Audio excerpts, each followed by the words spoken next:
Danmark er et af verdens rigeste lande. En stor del af rigdommen skylder vi naturen og landbrugsdyrene.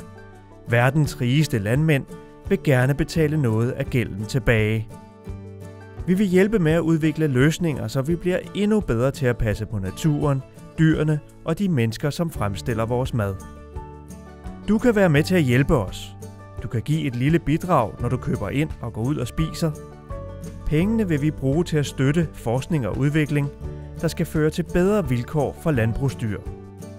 Det skal gavne naturen, miljøet og klimaet, og det skal give ansatte i fødevaresektoren et bedre arbejdsmiljø.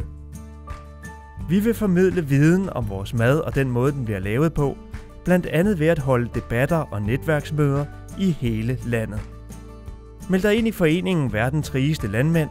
Vi har brug for alle stemmer, og vi glæder os til at høre din mening.